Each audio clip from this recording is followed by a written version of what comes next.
Hi there. Welcome back to another session in our Bible study on the book of James. We are in chapter 3 and we're jumping back into this really important theme that James is wanting to emphasize as far as the power of our words, the importance of taming the tongue, and how such a small vessel in our bodies, in our tongues, has the power to do amazing things, both positive and negative. We looked at the way that the tongue in the mouth serves as like a bit in a horse's mouth, or the tongue is like a rudder of a ship, taking something big and powerful and able to steer it and set the course of direction in a healthy way, in a proper way. So there's a very positive use for the tongue. Now here in our passage in James 3 verse 6 to 12, we see the other side of that coin. We see the negative impact that our tongues can have, and James is going to use some very vivid pictures and images to drive that point home. As you can see, we are in the mountains. We're in Waterton National Park this week. We are just north of town, on the way to Cameron Lake. We're just pulled off to the side here, and you can see that there's just immense beauty. We're so blessed to live in southern Alberta, where we're not far from the mountains like this. It's striking though, as we see the beauty of the glorious mountains and that God has created. We also see, of course, all these trees. And it's sort of a contrast, because while the mountains are so beautiful, the trees, they're not, right? They're dead. They're actually kind of ugly. There's almost something ominous about being surrounded by all these dead trees. It's strange. James is going to use this as an image for us. He says that the tongue is a fire. And to think about all these trees that are dead, it only took a small spark to light this fire that turned into a forest fire that spread and wiped out, raged through this whole region, and the amount of destruction that came. And it would have just started with a spark. And James is using that as an image the same way with our words, in that it just takes a small comment. It just takes a brief, conversation for destruction to spread. And that is sort of a really powerful picture of, again, this destructive potential that all of our tongues have. And that's the beauty of James and the way that he writes, is he gives us these really, really powerful pictures that bring sort of these ideas to life. Is that, wow, my words actually have that much impact, that if you think of a forest fire, that's what can happen. The beauty to this, though, is while we see the dead trees all around us, there is some smattering of green rising up. You can see the new trees beginning to sprout, and so there is hope. There is good news within this imagery of a dead forest fire. But it is quite something to stand here and look around and consider, man, there's a lot of destruction that comes from a forest fire, and that's exactly the picture that James has for us in our passage here this week.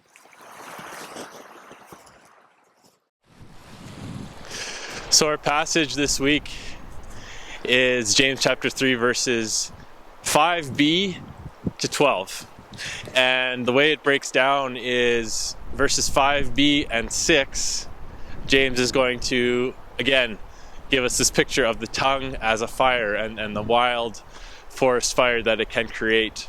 The next section is verses 7 and 8, which is where James is going to present this theme of, and another picture of the tongue being like a wild beast that cannot be tamed. Right, we haven't seen any wild beasts around us here yet. We're going to keep our head on a swivel. But James is going to give us this picture of the tongue being this almost, just untamable, reckless, destructive. He talks about it being like having venom that is ready to be spewed all over the place. And so the destructive nature is, the tongue is untamable, he says. And then the third section within our passage is verses 9 through 12 in chapter 3.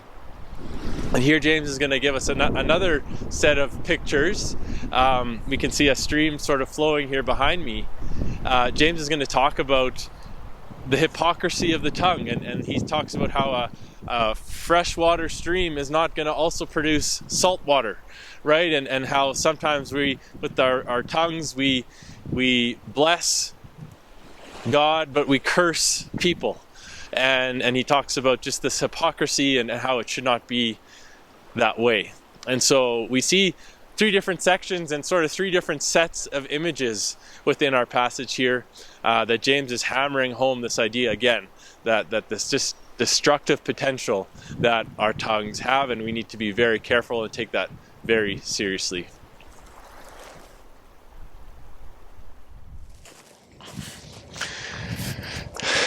So on Sunday, I preached on the topic of gossip. And I think that ties in exactly to what James is getting at in terms of the destructive potential that our words have. Gossip is something that we can so easily be tempted to fall into, especially within the church, right? And it's sad because we are such a tight-knit community. We do love each other. And I think especially as Mennonites, right? We know each other really well. We know each other's families. We know each other's histories in many cases. And so we do care. We do want to know what's going on in one another's lives. But the temptation is there to share things about other people out of a negative heart, out of a critical heart, a heart that doesn't have love. And so I believe that James is gossip falls within the message that and the warning that James has for us here as the church, because we are to be a community that talks about one another, that talks to one another with a spirit of love and a spirit of building one another up. The definition of gossip that I presented on Sunday was gossip is bearing bad news behind someone's back out of a bad heart. And when those three things happen at the same time, you're gossiping. And the third one is the key, is what is the heart out of which you are sharing this news about somebody else. And there is a time and a place where we have to bear bad news, right? And there is a time when we don't want to, or we shouldn't talk with that person right there in the room. We do sometimes have to talk about other people behind their backs. But again, what's the heart? What's the motives? And so often we're tempted to slide into gossip or even slander, which is an even more severe form of talking about people behind their backs in a destructive way. And so these are things that are important for us to discuss. And now as you guys sit down and continue to dive into the study, I just encourage you to chat through these things.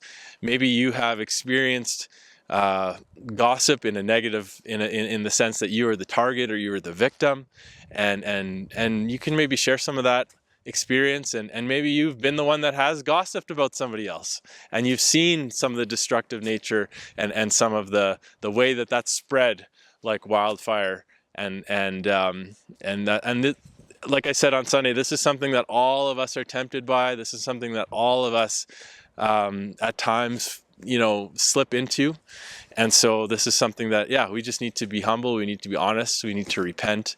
And ultimately ask the Lord to give us self-control, to give us discernment and wisdom as far as what is the right time, what is the right place, what is the right heart that we should be talking about one another. And so gossip is a really important topic, and I hope that over the course of your discussion here for the rest of the study, that the Lord will lead and guide in a way that brings blessing and some clarity as far as how we should talk and when it's appropriate to share about other people. And so may the Lord be with you and guide you as you continue on with your study.